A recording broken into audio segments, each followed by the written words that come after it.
was a weird start to tonight, wasn't it? So, hi, welcome to Coffee with the Dead. I am your host, once again, 𝕬𝕬𝕤𝕚. And we've already got a couple people in chat tonight, very good.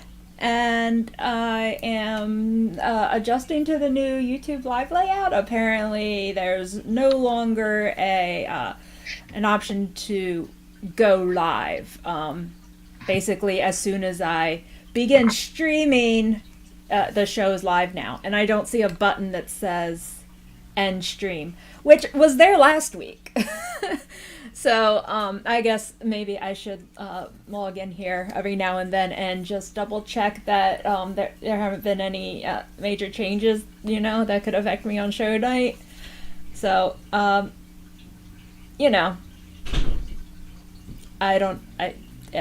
sorry about that with the standby message, kind of there, and you could still hear me talking, and you could probably hear me typing. I don't know if I mumbled anything to myself, but I may have. I didn't know I was live at that time, so.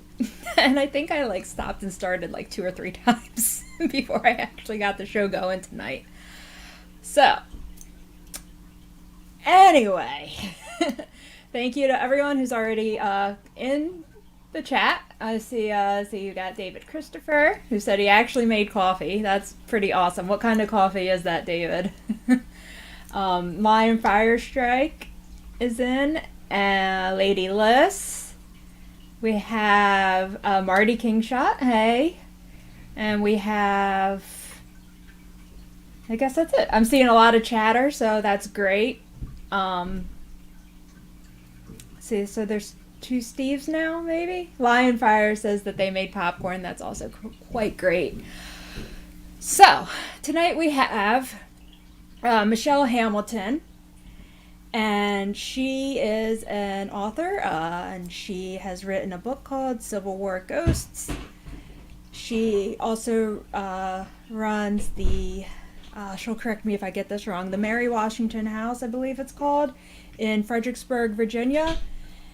And we will bring her in just a few minutes. Before we do, I want to let you guys know that there is tons of new merch up in the Teespring store. I have made some fanny packs, because the 80s never die and they're kind of cool looking, so it's worth it. Saves your shoulders, I don't know about you guys, but I have a lot of chronic back pains, things and whatnot from all the, from desk work and whatnot, as, technology age lends you to. So having stuff on my shoulders sucks, so I don't use a purse or anything like that. I try to shove everything I can into my pockets. So, fanny packs. Beautiful solution to overloading your pockets. Even though you think they look dorky, trust me, they don't. They are coming back. Also, I have made 3 or 4 new t-shirt designs. There's tank tops now. Throw pillows, so you can, spook out your couches and your sitting areas appropriately. So go over there, check that out. Also, as always, there's the Patreon website. Oh yeah, Lady Liz, fanny packs are good for holding crystals, absolutely. And also it's good if you're active. So if I've been going out longboarding a lot, basically skateboarding, but it's a longer board. Fanny pack, perfect. You don't want to be carrying a purse around while you're doing, an activity like that. Or hiking, So, let's see, David, you say Folger's medium ghost, you mean roast. We're going to leave it at medium ghost. Maybe just a shadow figure, not a full body apparition level of caffeination. Yeah, exactly, Lady Liz. So go over to the Teespring store. It's teespring.com/shop/coffee with the dead, all hyphenated. There's a link to that in the show notes, as always. And don't forget about the Patreon site. I'm trying to grow that. Okay, so also I am still looking for more interviews to fill up this month, booking out into September. So if you do anything interesting and spooky, message me, let me know, and we can schedule you. See, David Christopher, you say you saw my skateboarding video and it looks fun. Yeah, okay. So you said your name is actually Steven? So let me scroll. So you said something in here. You said you used this name on YouTube. Okay, Steven. So I know a couple Stevens. So you know, you want to throw in a last name there maybe? And AJ Ball says your biggest fans are here. Yeah. Let me tell you, the AJ Ball is my parents, so they very, very well should be my biggest fans, right? Oh, yes, it is Stephen Blake. Okay, very good, very good. All right. I think that's about all the updates. I'm a little frazzled tonight because, like I said, I got really thrown off with that new format. I mean, eesh. You guys have seen me before, you know, the things that happen with having a live show are just unpredictable, and I appreciate y'all staying here, staying in the chat, and hanging out until I, you know, figured it out. And I'm sorry for whatever you heard me mumbling to myself earlier. I don't think I said anything too bad, but okay, very good. So we will bring in Michelle. Hey, Michelle. Can you hear me okay? Yes, I can. Hey, how are you tonight? I'm doing good. Thank you for having me. Oh, thank you for hanging in there with me. I had a few little technical struggles there. That's all right. So, actually one of my previous interviews, Patrick Bishop, actually led me to finding you.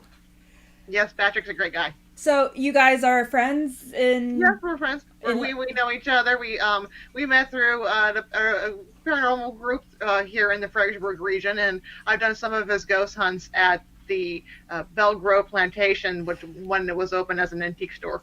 Oh, yeah, yeah. He actually shared some EVPs from that location with us a while ago.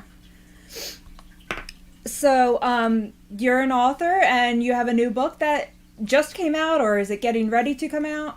It came out last year, called Civil War Ghosts. Another book will be coming out later, hopefully around Halloween, from Han Road Media. Both of these books are from Han Road Media, and my first book is Civil War Ghosts, and that discusses paranormal encounters people experienced during the American Civil War, as reported in newspapers from the time period. And so its sequel, or the next one in the series, I'm going to be talking about 18th century ghosts and witches as reported in period newspapers. So, and they're all, the newspapers are all local to Fredericksburg? The newspapers for Civil War Ghosts are north and south, so like the whole country. Oh, awesome. Okay. And the 18th century book will be dealing, there is some from Virginia, but again, it was what was printed from the colonies, and a lot of the accounts also from England. Oh, that's awesome. So it's kind of just world history then, from those time periods. World paranormal history, yes. Awesome, awesome. So what kind of inspired you to pick up writing on those topics? I have a master's in history, okay. So I am a professional historian, but I've always been fascinated by the paranormal world, primarily the ghosts, but also I'm fascinated of the history of it. When did these stories start? When did they come about? And what they say about our time and our place. Right. So, we're getting some questions in chat already a little early here. I know I have the link to your Amazon store in the show notes. So yes, David, it is available on Amazon, and I think it's paperback is what I saw, but is there a Kindle version? There's a Kindle version for Civil War Ghosts, and also for my other book on spiritualism called I Would Still Be Drowned in Tears. Those are both, there is a Kindle version. Okay. So let's go back to now kind of like how you got started and whatnot. So you just did you have access to the archives, or what was that process like, finding the newspaper articles? The newspapers, fortunately, we're living in a great world right now where a lot of sources are being digitized. Yeah. So for the book on Civil War ghosts, the newspapers I relied on were those that have been digitized by the Library of Congress. There is a great website that is American Memory, and it has newspapers from 1789 to about 1960 Wow. that are digitized. It's a little cumbersome, the search process, but I'm also finding there is through ancestry genealogy sites, there is a great deal of newspapers that are now becoming digitized, and they are being searchable through people doing their family trees. Oh, that's amazing. That's good. So, you basically got to do all this research from home. This was the Civil War ghosts I did from home on my off hours. Wow. Okay. So that's just your cup of tea. Research is just. I'm a very good researcher. I can usually find a needle in a haystack. Well, that's definitely a good quality, especially when dealing with the paranormal and things from nearly 300 years ago. Mm-hmm. So, what was the writing process like while you were writing? Did you kind of like I have a very active imagination myself, right? And I write poetry, and I find when I write, I live what I'm writing as I'm writing it, so if I'm writing on a particular subject, I kind of my life becomes that subject until that poem's done for me, for example. So did you have any kind of experiences like that? Yeah, I would when I go through, I would search and then find the articles that I wanted, and then just transcribe those articles so I have them verbatim, and what they said. And so my poor parents heard so many times, oh my goodness, this is a funny ghost story, or this is a scary ghost story, or this is a sad ghost story. Yeah. Do you feel like any kind of paranormal activity kind of started to happen as you were doing the research? Did you think? That's just my typical life. So yeah. Yeah. The typical life meaning so is your home have activity? Every once in a while, when I'm home alone, my poodles will start barking at something that I can't see, and it's like, all right, hello, goodbye, what do you want? Right. Do you ever record at home to see if you get any kind of EVPs? No, I don't. I gotta live here, so I don't. You don't want to stir anything up that might be. I follow the don't do the EVP recording at home or work, because you gotta live and work there. Mm-hmm. Exactly. So, you work at, now I wasn't sure in the beginning of the episode, I called it the Mary Washington House. Is that correct? Yep. I am the manager of the Mary Washington House in Fredericksburg, Virginia. We're part of the Washington Heritage Museum, so we are 4 sites. The Mary Washington House, which is the home of the mother of George Washington, where she lived for the last 17 years of her life, from 1772 to 1789.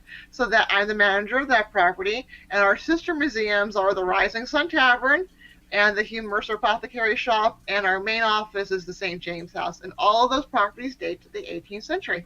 And they're all in Fredericksburg, West Virginia? They're all in Fredericksburg. That's awesome. Yeah, I was just there about maybe 2 months ago or so for a visit, and I walked past the Mary Washington House. Patrick took me by there just to show me, and he mentioned you at that time, said, oh, I know the lady that, that runs that. So it's a beautiful town, and you can walk to all these places on foot, right? I mean, yes, we are all within walking distance of each other. Yeah. Actually, my hotel was right across the street from the visitor center, but which was closed at the time. But I mean, just yeah, we're slowly but surely reopening from the COVID-19. So if you want to visit our sites, follow us on Facebook, the Washington Heritage Museums, and also each site has its own individual Facebook page. So Mary Washington House, the Rising Sun Tavern, and the 𝕬𝕦𝕡𝕡𝕠𝕜 Mercer Apothecary Shop. And we will be updating when we are getting closer to opening up. Okay, awesome. Yeah, I'll put links to all those places also in the show notes. So everyone who's watching now, y'all can go back and check that out after the broadcast, because I'll update right away. So what's it been like for you working at these three locations, particularly the Mary Washington House? I love it. So I'm the manager, which means I do everything from research to writing, to writing the tour, you know, cleaning, occasionally having to plunge the toilets, all the Yeah. very fun, glamorous jobs that historians never put on the brochures. Right. So this house has been updated then with plumbing Yes, and the house was the house is very organic. Like many private homes, it was updated through time. And actually, the Mary Washington House has been open for museum for 120 years. This year would have been wow. as our 120th anniversary. Our anniversary would have been in May, right in the middle of the COVID closure. So we've been open for 120 years. So we do have, we do have lights. We do have indoor plumbing. Wow, so it's been a museum that long. That's awesome. It's one of the older museums in the country. Yeah. Wow. So are there ever any stories from, tourists who come through or or anyone else who like works there having encountered any kind of paranormal activity there? We do have a few stories, and in fact, I want to do a little promo. And if you can follow us on Facebook, we will be having. I'm hoping to still do events somehow in October called the Spirits of the Mary Washington House to talk a little bit about some of the things that happened when you have a house that dates back to the 1750s and has Mm-hmm. been through the Revolutionary War, been through the Civil War, has had a lot of people who have loved the property, loved the story of Mary Washington. So we occasionally do have things that go bump in the night. It's all very playful, all very kind of mischievous. But when you have a house that old, you do have a few stories attached. For sure. And even if they're not all paranormal, there's some at least that you wouldn't expect, that you wouldn't think of when you just think of a historical house, like the behind the scenes, like the as David Christopher in chat is calling it, historical plunging of the toilets. Yeah, fortunately we got our plumbing fixed, but for a while we were having some problems with. Well, again, we're a very old system, but Mhm. 2 3 years ago we were having some renovations done to the sections that the visitors don't see, but we were finding traces of the past residents. We found concealment shoes in the walls, which are shoes that were placed in the walls for good luck. It's Okay. a form of English white magic, dates from the medieval period, and continued in Virginia up until the 1920s. And in England, the practice continued up until the 1950s. Was Wow. to place a shoe in the wall to bless the residents. And so we found two concealment shoes. In the early 1800s, the house of the boys' school, and so in our archives was where we believe the boys had their dorm rooms, and we found broken teacup saucer that was hidden under a plank, so that Hmm. they wouldn't find out who broke it. We found somebody got disgusted with their French homework and ripped a page out of their French copybook and stuck it behind the one of the mantelpieces downstairs. It's- People just stashed like stuff. Now we would nowadays like we would just throw that in the trash can, but Yeah, they stashed it in the it house. was it was the little French copy grammar book, and I understood because I hated doing my French homework too. And it got ripped and it got stuffed behind the mantel. That's funny to see the differences. And we It's like And also, one of the funniest things in my office, we found an old mouse hole, and the mouse had dragged in a Civil War era playing card that had got gnawed in half, and it got stuck into the wall. And we have it. I think it's the diamonds. I think it's the 7 or 8 of diamonds. how about that? It's like the mouse found you a little present too. Oh yeah, the mouse and rat holes are wonderful because they collect shiny objects. And in Colonial Williamsburg, in one of the structures, they actually found where the rat stole cutlery. They found Oh a my, knife and spoon in the wall. that's great. They're little archaeologists there. Patrick's in chat right now. He says kids are kids regardless of the century. Yeah, we found children's marbles downstairs that got that they were playing, and it went through the floorboards and ended up in the basement. So we found at least two marbles. We found also a child's little wooden train that probably dates to the 20s or the 30s. Wow. See, nowadays, I mean, I think about it like 100, 200 years down the road, someone going through like one of the more modern homes, it's like, you wouldn't find that stuff. It would just be a pile of, drywall. Right. we, we don't have, or we don't follow those superstitions or, those ideals anymore. But so, now going to the Civil War Ghosts book. So, did you actually go out and explore any battlefields or do any exploration while you were writing? Not for that book. I was writing it primarily on my time off. But again, being in Virginia, I do frequently go to some of the battlefields. I love going to Gettysburg, so going to these sites is very common in my life. Have you ever had any experiences when out at these battlefields? Gettysburg. I've had a couple in Gettysburg. In 2008, one of the first photographs that we ever captured, I'm at the Jenny Wade house, and it was actually on Jenny Wade's birthday. Oh. And so May 2008, and I'm standing near where Jenny Wade was the only civilian who perished during the Battle of Gettysburg. She was caught in crossfire. She was accidentally hit by a Confederate sniper. He wasn't aiming for her, but she was just in the wrong place at the wrong time. The bullet actually went through two doors. Yep, and right into her back. Right to her back. Killed her instantly. At least she didn't suffer. But so I'm standing in the location where she died, and I'm reading the plaque because I have the actual kneading board that she was kneading biscuits for. Everyone always says it's bread, but she was actually kneading biscuits because biscuits took a shorter time to cook. Okay. So I'm reading the placard that goes with the actual bread box, and my mom takes a picture, and you see the swirling of light. It's completely different. And she thinks she took a bad photograph, so she immediately takes a second photograph, and everything's normal. Like right away, like no, just seconds between, right? Instantly, the color has gone back to normal. Wow, that's fascinating. I remember I had an experience at the Jenny Wade house also when I was in middle school, so I was about 12 years old, 12, 13, whatever. I went there with my best friend at the time, and I actually have the negative of the photo, because it was on film back in those days. And you can actually, in the basement where her body was laid out, you can actually see, a figure, it kind of looks like a woman float, right above where they had the mannequin of her laying. And also a male's face, like her father, there with her. And on the record, that mannequin is the freakiest thing ever. Now, why do you say that? You walk in there and you got a mannequin and the hand is purple. Yeah. It's not what you're expecting to see. And so the first couple minutes, your first time I'm down there, it's like, oh my, yeah, that's just freaky. Yeah. Like, cover the hand up. Put a glove on, or like, maybe just get it repaired.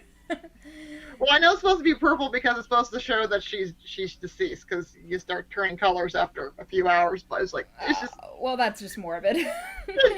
It's gross. Yeah. Now, have you ever experienced any? I think I asked you this already, and you said not so much. But nothing out on the battlefields themselves. Have you experienced anything?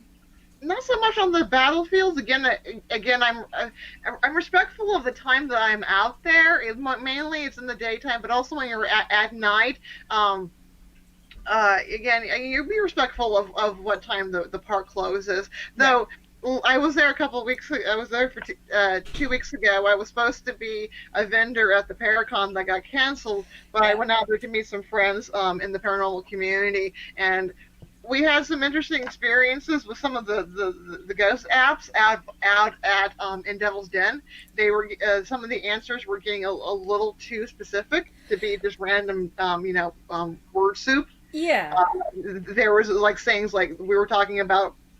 We were near where the famous sharpshooter photo was taken. That was actually staged. And the stories there is that the spirit isn't very happy that he was used for this photo op. And so I was talking about, what happened, why they made the photograph, the fact that there were some people in the Civil War historical community who think they may have ID'd who that young man was, and the word came across on the screen was "Why me?" Oh. And it's like, oh, I don't have an answer for that one, my friend. But it was very like, why me? And then also I was talking about, that the fighting there was so intense, and the majority of the dead in that area were Confederate dead, and they were not buried first. And so there were so many of them, they actually were sticking some of their bodies down the cracks of the rocks there. And we got the word ravine. Wow. That came across. And I was talking about how that there were so many that were down in the cracks that the bodies had to deteriorate and come out in pieces. Yeah, we've been having this conversation since Patrick's interview about apps and like what investigators' opinions are on them and their reliability, and how accurate they can be and whatnot. But it sounds like in your case, you may have actually lucked out, and the algorithm did what it's supposed to do. Because most of the time I run them for a couple of minutes, and it's word soup. It's Yeah. like alphabet soup. Right. But this was just so weird that it was so site-specific. But it was just strange. Yeah. Yeah. Now, have you gone on Confederate Avenue in Gettysburg? I have. It's I've been all through the Gettysburg area. Have you? So I've been there several times myself as well. But so let me just compare. Did you feel what was the vibe for you on that road? I've driven through it, so I haven't. For me, where I feel a lot, or just the power of the history, is where the Pickett Charge actually ended. Oh yeah. So when you're by the copse of trees, when you're by the wall, and you realize how many boys on both sides perished in that location, and I just could not imagine when you stand on where Pickett's Charge ended, and you're looking across, and you can see the Lee Memorial, and you see that flat, it's not totally flat, but you see that plane where they walked across. I just couldn't do it. I couldn't imagine what it was like to walk towards someone that's shooting you. Yeah, that takes bravery, and also I guess the expectation that they're gonna miss. Maybe. Yeah, the hope they're gonna miss. Hope they're gonna. A strong faith line comes in that even if they die, they knew or they hoped they're going to go to a better place, and just the conviction of their cause, that on both sides were committed, that both sides were right, and that they were committed to fighting that and even sacrificing their life. Yeah, and just the amount of emotion that was probably released at the end of Pickett's Charge too. Like the both sides were just like, all right, this is it. Mm-hmm. It's over. Yeah. Yeah, so that would be a very heavy spot. But and if anybody has a chance to visit Gettysburg, I highly recommend. Please visit the National Park Visitor Center. Yeah, they have wonderful displays, and there is a section near the end of the museum that's dedicated to items that were found on the battlefield, the detritus of war, things like pictures. And so there's one of a woman as a bride, so she's very likely a widowed bride. You get this idea of the things they left behind. Yeah, that's an update since I've been there, so that's cool. So Gettysburg is that also included in your Civil War Ghosts book? Is that one of the battlefields? Not in this book. See, the Civil War Ghost book is strictly articles that were published in newspapers at the time from 1860 to 1865, and so in that purview, no one talked about the Ghost of Gettysburg yet. What I'm talking about is covered is people seeing ghosts at Civil War prison camps, people seeing ghosts at hospitals, people seeing ghosts in their own backyard, people seeing ghosts at their own house. And these are not, you're not talking about modern stories. You're talking about These are stories. serious things that were put in. What people were talking about is from 60 to 65. Wow, that's a time when we don't. I mean, it's not. We look at like paranormal, awareness as being kind of a new thing, but going back and in history and doing the research like you have and whatnot, we find out that this is not a new phenomenon. People have been seeing ghosts for as long as people have been dying. Well, the first ghost story comes from ancient Greece, where it's the classic trope of a philosopher buys a house in Athens that has been abandoned because a murder has taken place there, and there is an angry ghost. So the philosopher buys the house, and he's in the parlor, and he's writing, and the ghost comes and disturbs him, and the philosopher basically looks at him and goes, What do you want? And the ghost shows him where his body is buried in the courtyard, because in Greek society you had to have a proper burial, if not you came back as a ghost. Okay. So the philosopher gets the body buried respectfully, and basically clears the house. So that's one of the first recorded ghost stories. So that comes from ancient Greece. There's ghosts in the Bible, which and in the United States, and I discuss in my next book called This Haunted Land about ghosts and paranormal activity reported in colonial era newspapers. There is a gentleman here in the colony of Virginia who confesses that he was involved in a murder because the ghost of the victim is haunting him. Oh, wow. So the victim's haunting him, so how's that involve him in the murder, in his opinion? Well, and this comes out in my next book is he was they were runaway indentured servants, and this one gentleman got involved with a party of some ruffians, and they murder a gentleman, and so he was a witness to it. He feels bad about it. He doesn't report it, and he feels that the ghost is haunting him. Oh, okay. Makes sense. And also in my Civil War book, there is also a story of two Union soldiers that got tried for murder because they murdered a fellow soldier they didn't like, and the ghost of the murder victim haunts them too, and they confess because they're being driven crazy.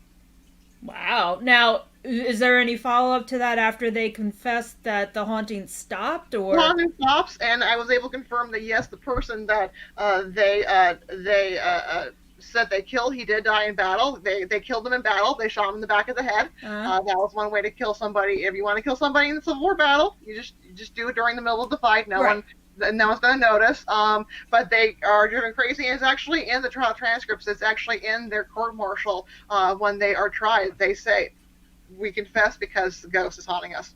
Wow. So did that make them, admitting to seeing ghosts and things, so, back then and whatnot, would society be like, oh, you're crazy, you need to be institutionalized, or were they just like, whatever, you're a criminal, you just murdered them? Well, you're a criminal, and thanks for telling us the truth. Pretty much, there's always been a skeptical view of ghosts in American media, and so in this book, they're very, and again, you have to realize who is writing newspaper articles in the 1860s is going to be educated white men. Right. So, and the people who are seeing ghosts primarily are women, are minorities, are Irish, African American, so there's going to be an institutionalized racism and misogyny against them. Mm-hmm.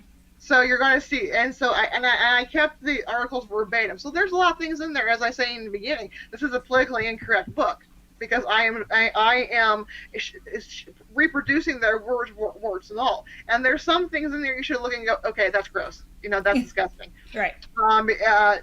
But that's history. We need to understand how they thought. So there's always been a little bit of they're crazy, they're lying, they're right. But then it's also like, well, this isn't the first time someone has said this. These claims are starting to pile up. Yeah, and there would be waves. There's a church in New Jersey that for at the end of the Civil War for 6 months they were having paranormal activity and people would go and investigate. So this idea of being a ghost investigator, the English say they're the first ghost investigators. They're not. We've been investigating ghosts just as early as or even earlier than they are, because the first ghost hunting societies, the SBR, the Society for Society for Psychical Research, they start in the 1880s. The Ghost Club starts in the 1860s. But SBR is really the first group that starts investigating and sending scientists out. We were investigating. Granted, it wasn't scientists. It was just five guys down the street who want to see what's going on. But we were investigating. Wow, gosh, that's amazing. You're the first one who has done their research enough to know that ghost investigation and paranormal phenomena, and all that, it was publicly acknowledged so long ago. Well, so what's funny is what people would do for pranks in the 1800s is you would get a teenage boy, he would put a sheet on, he would run around the graveyard and he would try to scare teenage couples coming home from parties. Is that where that image comes from, the ghost wearing the bed sheet? Well, the idea of ghosts wearing bed sheets comes from how we used to bury people in their burial clothing. Oh, okay. The 1860s, 70s, 80s is when we started burying people in their clothing, in their best clothing. Before that, their burial gown would kind of be what we think of Jacob Marley from Dickens. Okay. You're going to be in a long white gown. It kind of looks like a nightgown. Be a burial sheath, and then they have sometimes, especially in the colonial period, they would wrap another burial shroud around them. You're going to tie strips of linen around the chin to keep the mouth from opening up for rigor mortis. Mm-hmm. And then they would put their hands in front of their bodies, and there would be on the garment itself be these little small ties, and they would tie the hands together so that when the coffin is being lifted and moved from the home to the church, their arms aren't flopping around. Wow. Okay. So that was the idea of how people, the Casper, the friendly ghost, the white sheet, comes from how people were buried. Fascinating. And then people start, and so ghosts were in white sheets. You start burying people in their clothing, and all of a sudden ghosts start showing up in their clothing. Wow. There you go. So that kind of changed people's accounts of seeing spirits then. Mm-hmm. It followed, like, as burial procedures changed, so did people's claims of paranormal activity. Yes, and how ghosts looked. And also, and in this time period, so in the 1800s, ghosts are human. They're always going to be spirits of a dead person, and they're usually coming back again to right or wrong, and occasionally to say, hey, I'm fine, I'm doing well, this is how I died, I'm gone to heaven. So that's where spiritualism comes in. Spiritualism is the belief that God, the deity, loves his children so much, us the living, that when a person passes away, they have the ability to come through the gates of heaven, the gates ajar, to come through and visit, and those ghosts are going to be, hi, I'm really happy, I'm in heaven, everything's wonderful, I can't wait for you to join me. Yeah. So those are the types of, so that's the type of ghosts are seen. You're not going to see demons. You're absolutely not going to see demons at all in the 18th and 19th century. So, in your opinion, from all your research and whatnot, why do you think now, like, in today's world, there's such a wider variety of hauntings? They're not necessarily coming back for any specific purpose. Some of them still are, but some of them, there's pranksters, there are the demons and the negative forces, there's poltergeists. Why do they seem to have so much more personality, for a better word? I think our personalities have changed a lot. We don't have as much reliance on a Judeo-Christian background, so we're not 100% sure that we are going to go to heaven, that there is a heaven for some people. I know there's a lot of people, even in the paranormal community, who are agnostic or atheists. They don't believe that there's a deity. Mm-hmm. They don't believe there's any power, and they're not even sure that ghosts are actually the spirits of departed people, or what we would classify to be a ghost in the Western Christian tradition. So I think it has a lot to do with the variety of different beliefs. As humanity evolves, so do spiritual encounters, right? Mm-hmm. And I think the fascination on demons right now is the media. It's ghost adventures. Yeah, yeah. There's some shows that, yeah, That yeah, ghost could be just a really cranky dude. It doesn't have to be yeah. something summoned up from the pit of hell. It could just be somebody. It could just be Bob, who was just a crusty old person, and he's still cranky. It doesn't mean that he's a demon, and it doesn't mean that 5 minutes after walking into the building you're possessed. But then again, also, when you're stupid enough to do summoning rituals, Yeah, when there's you that. play with fire, you're going to get burned. Right. So when you're doing these things of like, hey, I'm going to read this passage from the Satanic Bible, Mm. what do you think is going to happen? Or like when you're walking around, just insulting anything that might be there, trying to, push it to, show itself. I mean, Again, Bob could be cranky, he doesn't like to be insulted.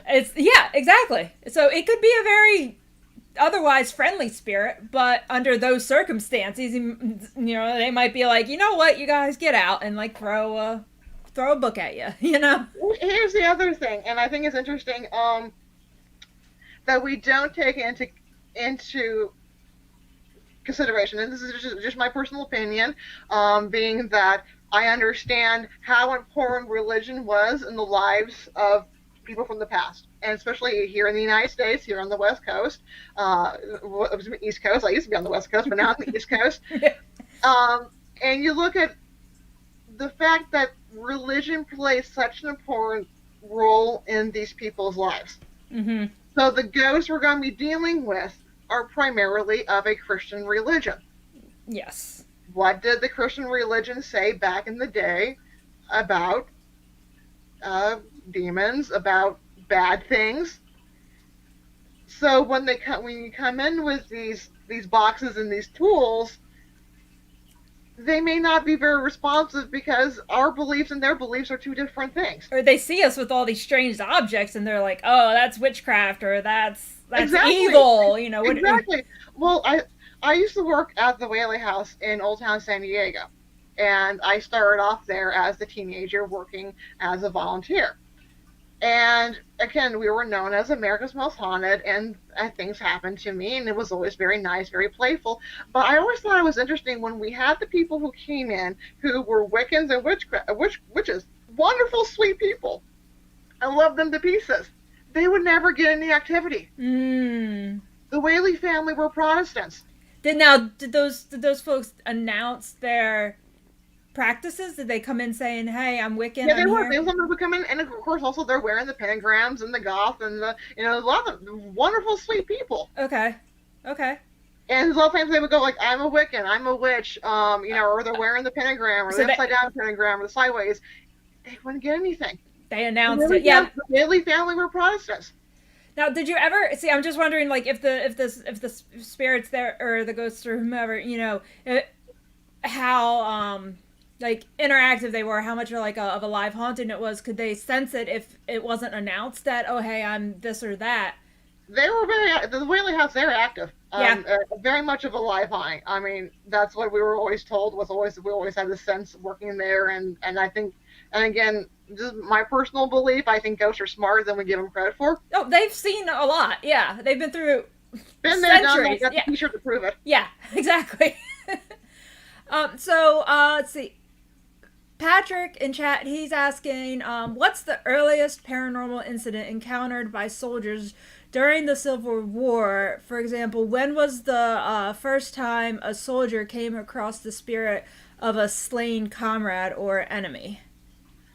Late 1861 to 1862. When they're first going to start seeing that I am seeing is when they are being encamped during the wintertime. When they're starting to be in a place where they're there for more than just a very short period of time. Yeah.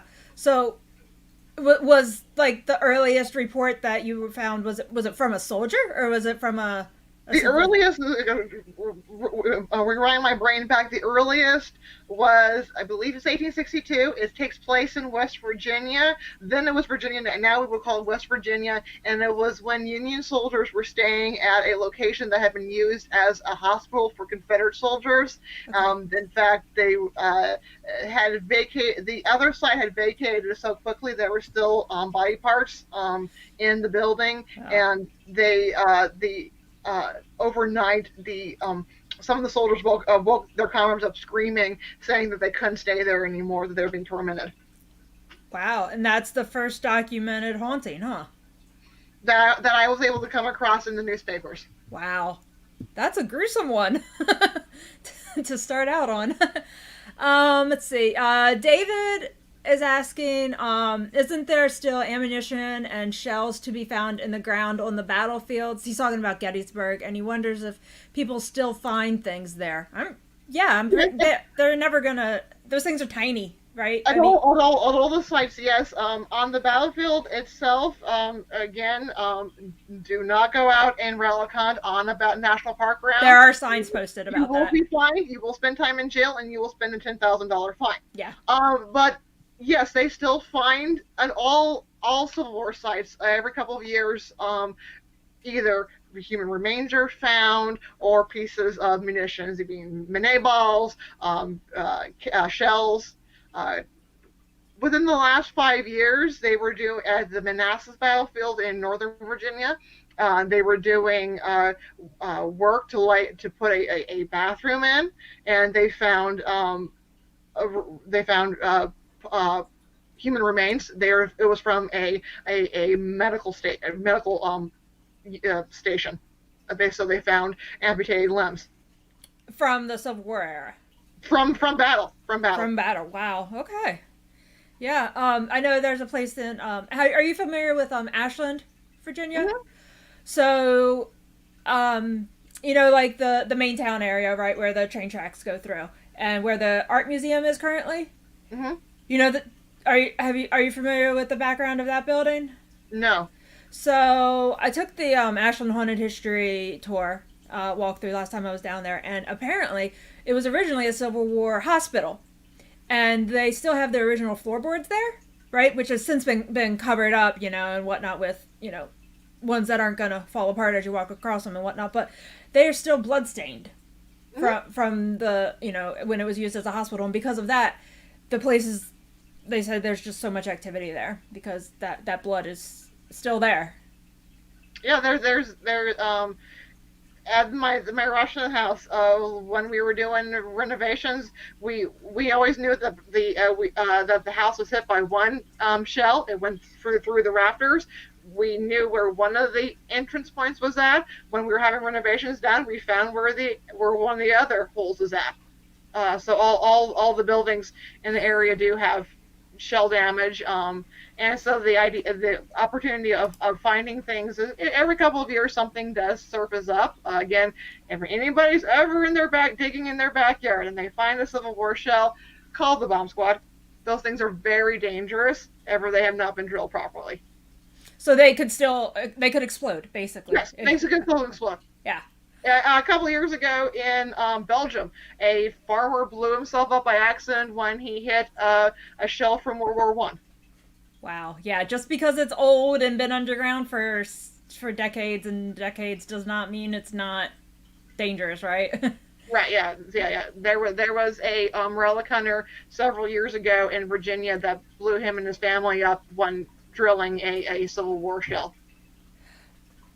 So one shell. Yeah, because there's a way to drill, because they'll drill down to try to pull out the black powder. Yeah. So they can resell it. Again, if you're relic hunting or you're going antique shopping, ever the shell does not have a hole in it, it's active. Wow. So that was enough did it blow up the whole house? You said it was him and his family. So. Yeah. Another story. Within the last year at Gettysburg, at the national park for the Eisenhower Farm, they had a grenade that was found on the beaches of Normandy, and it turned out that thing was still alive too, so they had to get it properly disposed of. Oh my gosh, we're lucky it hadn't gone off. Yeah, fortunately, yeah, it was 75 years old, and it had been found by a reputable a historian, archaeologist. It was still alive. Wow, that's a scary thought. But also, word to the wise, like relic hunting is not a hobby that you should just go take up because it sounds fun. Definitely, like leave it to the professionals. Hmm. All right. Well, I guess we're gonna start to wrap up here. Is there anything that maybe I didn't cover that you'd like to throw out there? No, again, my Facebook, Michelle L. Hamilton, author, is you can find me on Facebook, and my books are on Amazon. Michelle L. Hamilton. Awesome. Okay. Well, we'll keep in touch, and I'll keep sharing links as you have updates, new things come out, and whatnot. And thank you so much. It was a Oh, you're pleasure welcome. talking to you tonight. Yeah, this is fun. Great. So, like I said, we'll stay in touch, and you have a good night. You too. Thank you. All right. Good night. Good night. So that was Michelle Hamilton, and super interesting lady, wealth of knowledge. That I really enjoyed talking to her. If you have any additional questions for her after tonight that you think of, or any other things, get a hold of her. She gave you her her Facebook, Michelle L. Hamilton, author, where you can reach out to her if you'd like, and also will be links to that page, the Mary Washington House, the Apothecary House, and also the third location that she works at. I'm sorry, I forgot the name right now. So, let's see. So, David, you're saying they had a Grey's Anatomy episode where someone ended up with unexploded Civil War era shell inside their body. Oh, yeah, TV. That's fascinating. I can only imagine, like, while they're doing in a fantasy situation, while they're doing surgery, the shell explodes, and it's just like, oh, oops, there goes the body. So that is it for tonight. Kind of a short episode by comparison. We've been doing about hour and a half episodes here lately. But tonight it actually was just an hour, which is what it's scheduled to be. So we're actually doing good, staying in our normal 1 hour timeline. But I mean, I don't mind when we go over. If we do, we do, right? You guys stick with me. So like I was saying earlier, remember to check out the Patreon site. You can sign up to be either a shadow, specter. I mean, there's 6 different tiers, I think, that you can register for there. Each, of course, with their own monthly contribution amounts. The shadow tier is tier 1, and that is the cheapest. That is $5 a month contribution. And, you can just sign up, for a month or two, just, reap the benefits, and then you can cancel your membership if you'd like. And then a few months later, you can sign back up, unlock, all the benefit that has accumulated there, so I'm posting all the EVPs or on full length videos of when I go out exploring, instead of just like the clips that you're going to see on Facebook. So the full story there, where you can go in and you can like look and listen for anomalies yourself. So I mean, that's tier only benefit, and you sign up for a month or two, you're like, okay, I'm good, I budget wise, okay, that's fine, I spent enough extra money. So then you cancel, wait a few more months, sign back up, and then all that benefit unlocks, and you can see everything that I've posted while you've been gone. And once you're caught up, you can go back and forth. It's not like you're not locked in for the full year, is all I'm saying, okay? So you can sign up for as long or short a time as you'd like to. But at least for a little bit would be really cool, because I don't get a big cut of that. So every little bit helps. It helps me to look better and sound better here.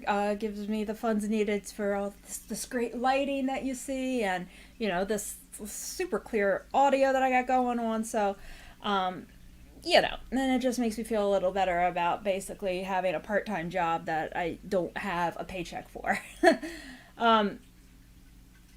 Let's see. David, you're saying you were wondering how she felt about historical things being removed, vandalized, changed lately since she's a historian. Well, like I said, feel free, David, message her, and you can get her opinion on that. Personally, I think that's horrible if it's done without the proper permits and, permissions and proper, chains of command followed and people there to witness what you're doing, But send her a message, send Michelle a message, and ask her that question, and, you can always get her opinion on that. Okay, I talked enough about Patreon. The Teespring store, of course, please go over there, do the thing. And you can also listen audio only, actual podcast style, on Spotify, Amazon, what's it called? Amazon Audio? I think it's called Amazon Audio. And about a dozen other podcasting support sites. Pandora is one of them. Apple Music, all over the place. If you want to go back and re-listen to an episode without the visuals. So that'll be up in about 1 to 2 days. But all the previous episodes are up there. All the way back to 2016. There's stuff up. So that is that, and I'm gonna go do the post chat thing over on the book face. You can follow me there, facebook.com/coffee with the dead, or the Parayan.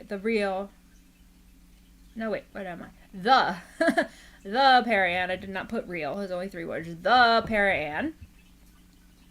Someone else already has Parayan. It's kind of lame. But I am the Parayan. You can email me, parayan@cwtd.co, or you can find me on the newly relaunched Spirits Wake Facebook, and in the newly relaunched Spirits Wake Paranormal group. Now, on those pages, I talk strictly about paranormal investigation and encounters and really just ghosts, okay? Ghosts and spirits and anomalies and, things like that. Whereas here on Coffee with the Dead, we promote more of a parapsychological view, and we use parapsychology as our approach into strange and unusual events. So we'll cover things from out-of-body projections to UFOs and Bigfoot, poltergeists, and then of course we'll talk about hauntings and ghosts and things just the same.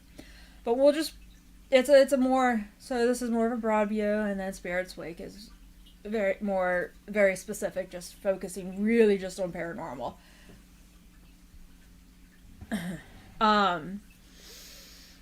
Those are new.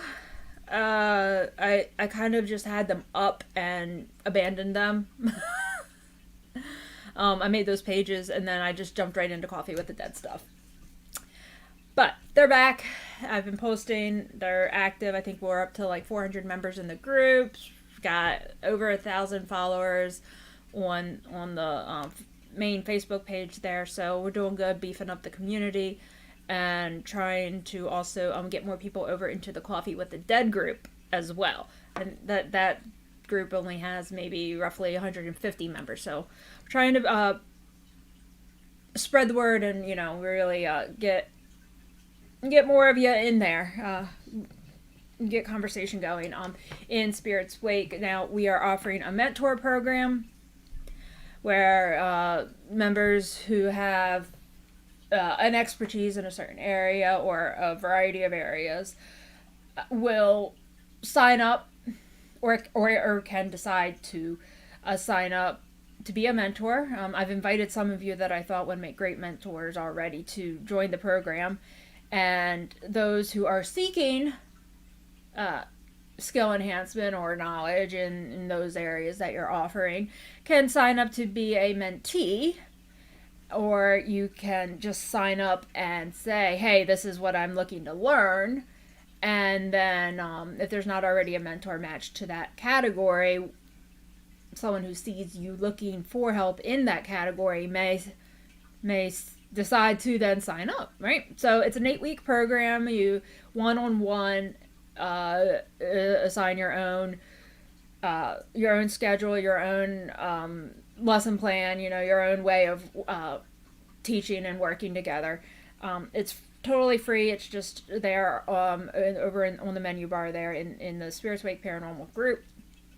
And I really hope people use that. I think it's a great function, and I just really love that we can learn from each other, and develop and grow the paranormal and parapsychology community.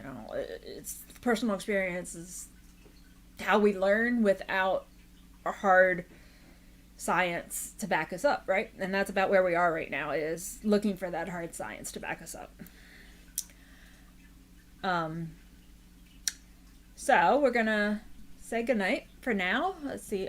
David in chat, you're saying now your guinea pigs need their own page too. Well, my Maine Coon, one of them, I now have 3 Maine Coons. I just found a new boy, a stray, outside, and he's now living here. I'm looking for his owners. I'm not sure that he has any. The vet said he has no microchip, but he's super healthy, so I don't know. And he's super clean, and I don't know how you can be super clean and not have a home. So, but he's Maine Coon and he's beautiful. And anyway, the oldest Maine Coon boy, Scold, does have his own Facebook page. It's just Mr. Scold. The guinea pigs, no, they do not. But alas, that's it for me tonight. Go over to the Bookface on Coffee with the Dead. We're gonna do the post-show chat. No, David, not a stray pig, a stray cat. Alright, y'all. I'll see you over on the Bookface if you follow. If not, I'll see you next week.